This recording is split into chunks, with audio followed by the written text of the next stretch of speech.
talks. So thank you. Thank you, Ryan, and thank you to the organizers for this wonderful meeting and the coming together. So it is my pleasure to chair the first session, the gut mucosa and immune system development, and to present the first speaker, who is Jax Bari. He's 11 years old, and he's a rising sixth grader at the William Penn Charter School in Philadelphia.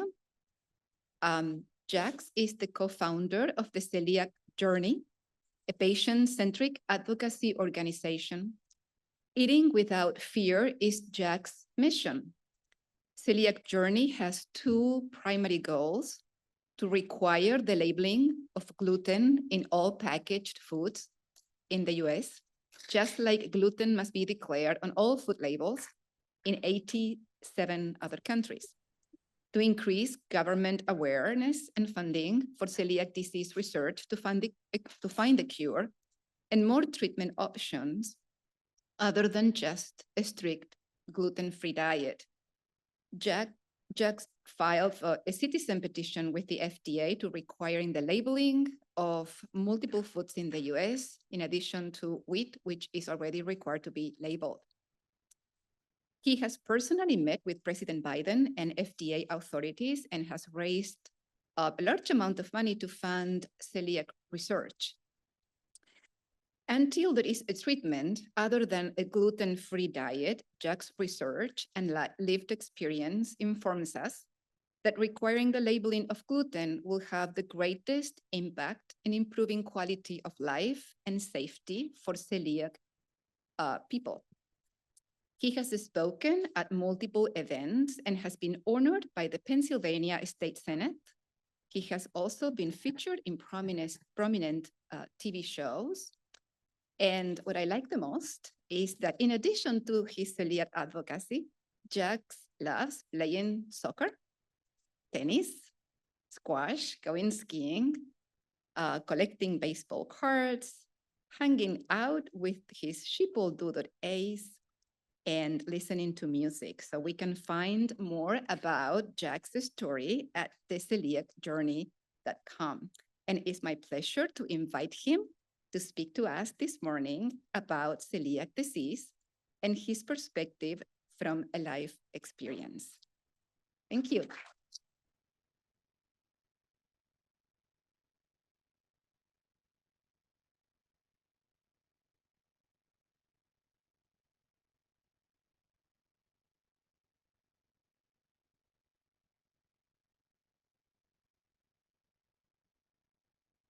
Hi, I'm Jax Bari. I'm 11 years old. I live in Philadelphia, and I'm about to start sixth grade. Thank you, Dr. Pasetti, for the kind introduction. Thank you, Dr. Bremer and Dr. Artis. I'm grateful for the opportunity to share my lived experience today.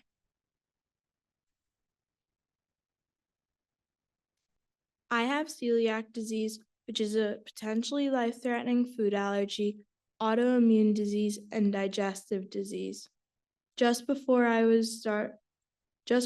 started kindergarten, I was diagnosed with celiac when I wasn't growing. As I learned to read, I started with fairy tales and food labels.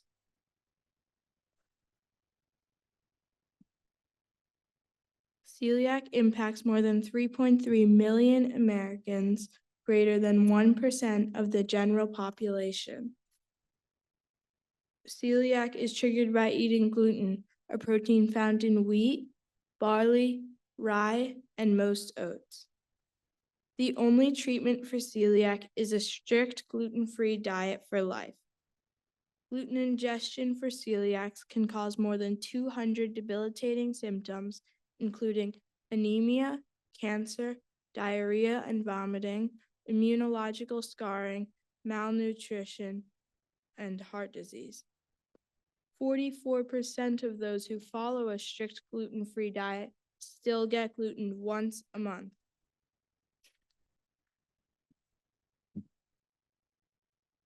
Unlike traditional IgE-mediated food allergies, there's no rescue medication for celiacs in the event of accidental ingestion of gluten, and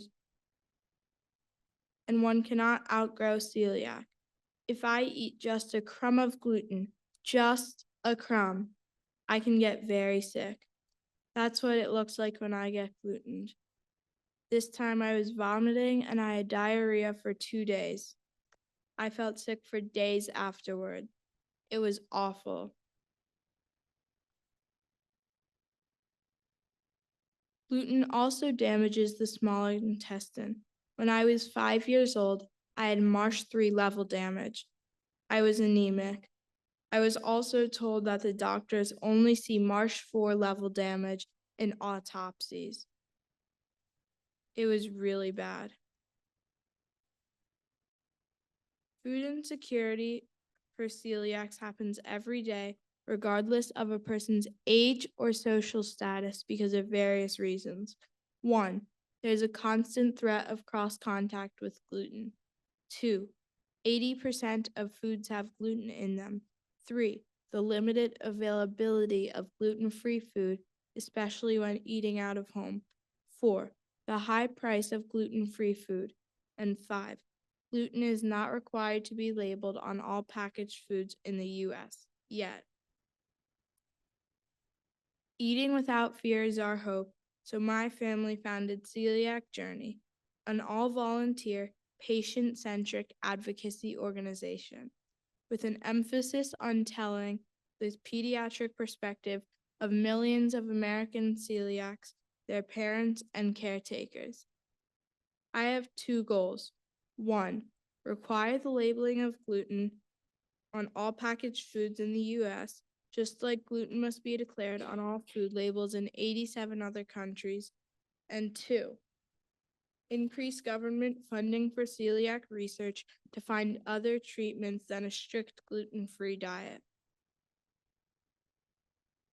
Celiac is a chronic disability because it impacts major life activities like learning, working, sleeping, socializing, traveling, and more. When I talked food policy with President Biden, I told him that insulin is to diabetics as gluten-free food is to celiacs. Celiacs belong to an underserved community of people with disabilities who have systematically been denied a full opportunity to participate in aspects of economic, social, and civic life. As to one example, I was invited to the HHS Food is Medicine Summit by Secretary Becerra, where I spoke truth to power. At lunch, there was no food allergen labeling on any of the food. There was no gluten-free food either. The only things I could eat were an apple and a bag of chips. Fortunately, my amazing mom brought lunch for me, even though I had requested a gluten-free meal when I registered. If the HHS Food is Medicine Summit cannot safely feed those with celiac, who can? There is no break from celiac ever. Celiac is every bite, every day, constant worrying, constant questioning, constant uncertainty, constant high cost. Celiac is a disease, not a diet. Since 2006, wheat has been required to be labeled on all packaged foods in the U.S., but barley, rye, and oats have not. According to the New York Times, because use of the gluten-free claim is voluntary, many foods that are in fact gluten-free might not be labeled as such. Voluntary labeling makes celiacs limited to a premium marketplace of food items in which the price of gluten-free foods is 2 to 6 times more on a per ounce basis than their gluten-containing counterparts. Imagine if you had a tree nut allergy and only almonds and pistachios were required to be labeled, but walnuts and pecans were not. That would create a massive food safety gap that needed to be closed. Fortunately, for those with a tree nut allergy, that scenario is not the case. But that similar safety gap does exist with the voluntary labeling of barley, rye, and oats for millions of American celiacs like me. Under the Food Allergen Labeling and Consumer Protection Act of 2004, HHS Secretary Becerra has statutory authority in sections 403W and 403X to require the labeling of gluten.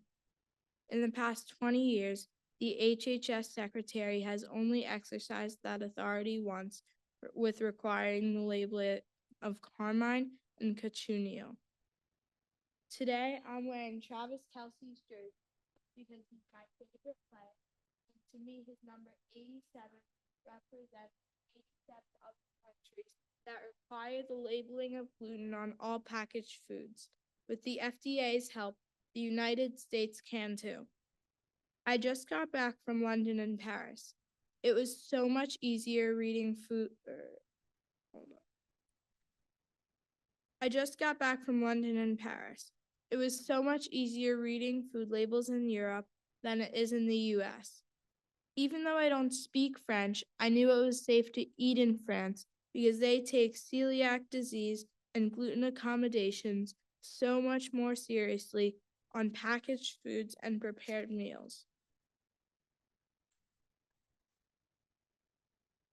I recently met with FDA Deputy Commissioner Jim Jones. I pleaded with DC Jones to follow the expert recommendations of the 2021 Food and Agriculture Organization of the United Nations and the World Health Organization's expert consultation on the risk assessment of food allergens. This food allergen labeling expert committee was chaired by the FDA's Dr. Lauren Jackson and also included the FDA's Dr. Stefano Lucioli. I was grateful to be joined at my meeting by Brian Ronholm, who's the Director of Food Policy at Consumer Reports. Mr. Ronholm has called on the FDA to require the labeling of gluten on behalf of their millions of subscribers. I'm also grateful to work with Dr. Virginia Stallings from Children's Hospital of Philadelphia. She is one of the world's foremost experts on nutrition and food allergens. I quote Dr. Stallings, "A gluten-free diet is not all that is needed to treat celiac disease. Rather, a gluten-free diet is all that has ever been historically available to treat celiac disease." In addition, with respect to labeling food products in the United States, the voluntary gluten-free labeling scheme does not sufficiently protect customers who are on medically required and very restrictive gluten-free diets. Dr. Stallings helped us create the What is Food Allergy graphic to understand the similarities and differences between IgE-mediated and non-IgE-mediated food allergies. This is a matter of health equity. I'm not asking for special treatment, I'm just asking for equal treatment. Each day that passes causes celiacs great risk of ingesting gluten and getting very sick. This can stop celiacs from living their best lives possible.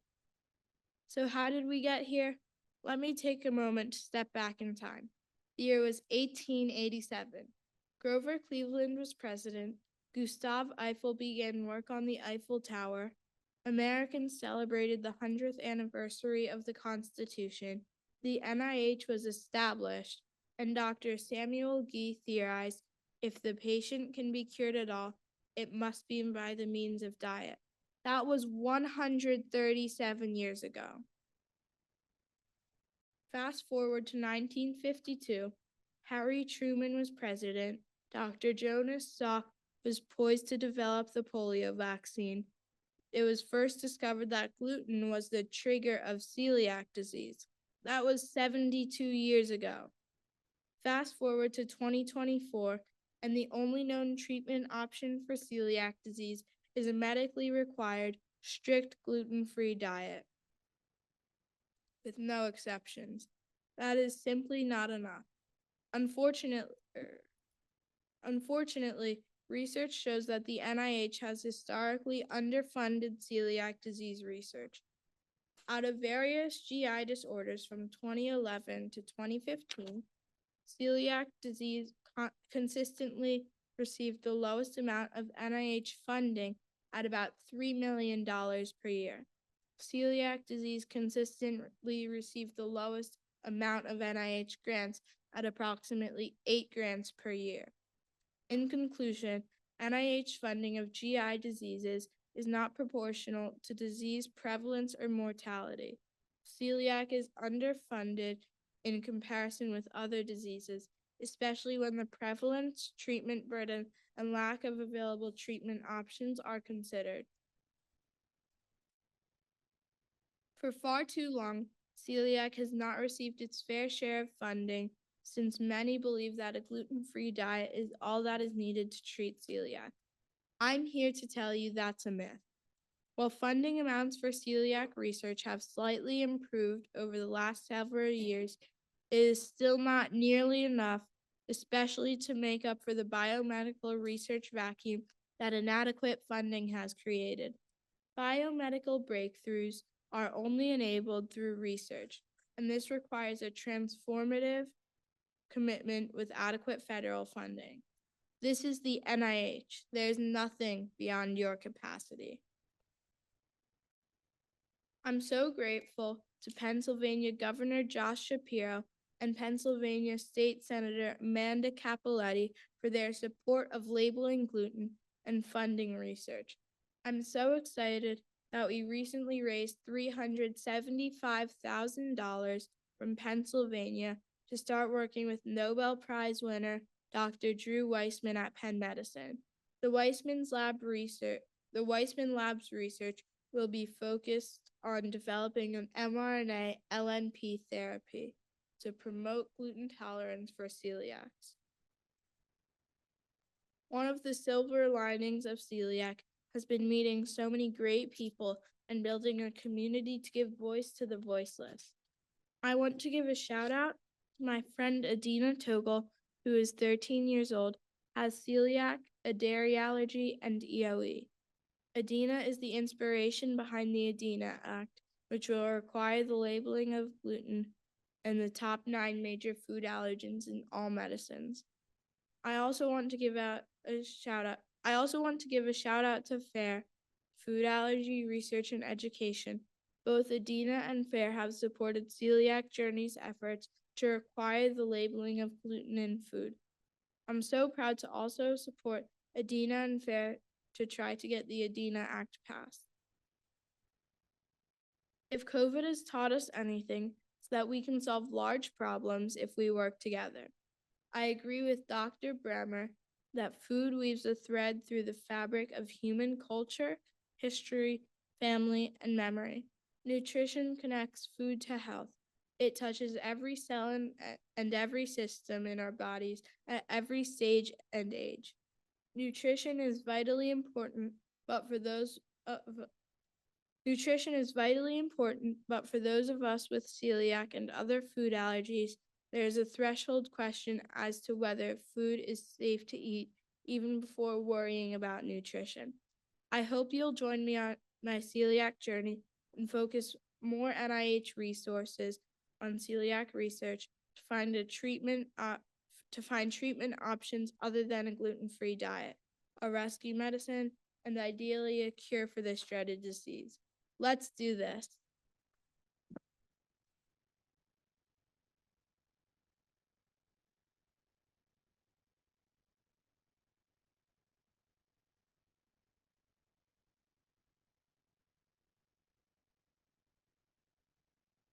Any questions for Jax? Maybe I can begin.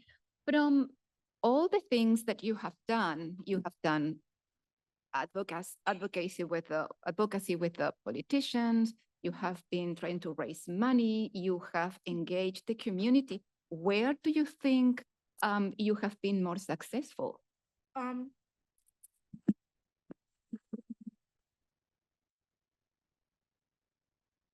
So I think that there's our state senator named Amanda Cappelletti, she's helped us so much, and she's the one who got us the $375,000. And she also recently introduced legislation in the state of Pennsylvania to require the labeling of gluten on all packaged foods. Wonderful. Thank you. Any other questions for Jax? Yeah.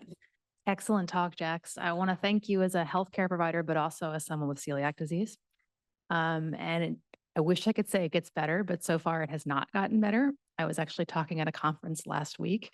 I was one of the keynote speakers, and there was nothing I could eat there. So that was a story that really resonated with me, and I want to thank you for sharing that. How can we help you? Obviously, we can do research, but what can we do to support your mission? Well, so on slide one of the petition, or on slide one of the slideshow, there is a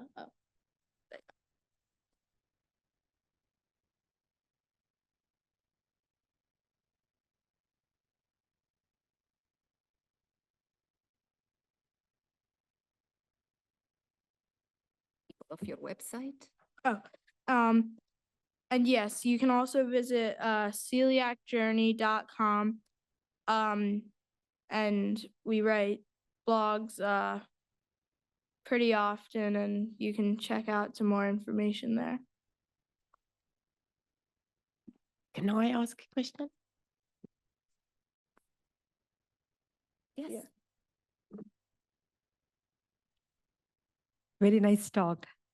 Can I ask you some personal questions, if you don't mind, as a person with living with celiac disease?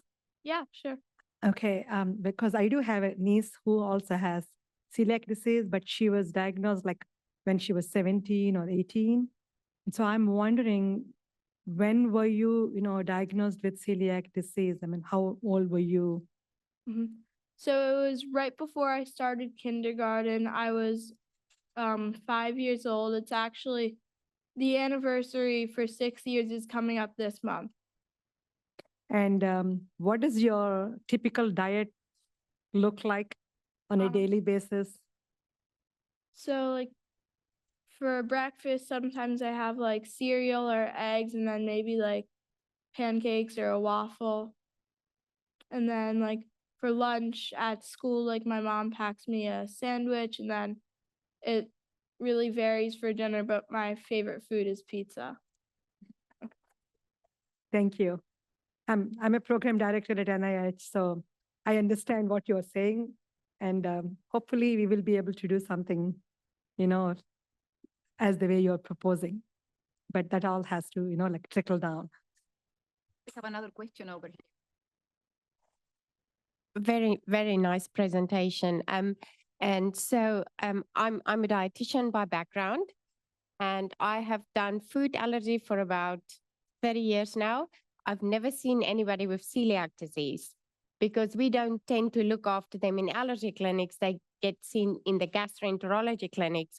But I also know from work at the American Academy and the European Academy, we always debate about where does celiac disease fit into this whole food allergy spectrum. And so the whole point of what I'm trying to ask you is who looks after you in clinical practice? Are you being looked after by an allergist, by a gastroenterologist, a combined team? And which dietitians do you see? The allergy dietitians or the gastro dietitians? So my doctor, I have a pediatrician who I go to, and then a separate doctor who's in GI. And I'm pretty sure that he like specializes in celiac disease, but he's a GI doctor. And have you ever seen a dietitian? I think, yeah. Yeah. Hi, I'm Leslie. I'm Jax's mom. So he's seen at Children's Hospital of Philadelphia, where they do have a celiac center. And so at the very beginning of the diagnosis, you're seen by a whole team, a psychologist, a dietitian or nutritionist, and the gastroenterologist. And then they are available to you throughout if you need to. We never really went back to the dietitian. We just did a lot of research and kind of figured it out on our own, but they do have a special celiac dietitian within the celiac center there that is available if needed. Thank you so much. Sure. So we have one more question here, perhaps in the interest of time. Yeah, I don't want to ask a question. I just want to congratulate you. I think what you're doing is fantastic. Don't underestimate the power of advocacy foundations. People like you are the ones that make the difference, and this is truly amazing. And I'm sure you will be succeeding with what you're doing. Very good. Congratulations. Thank you.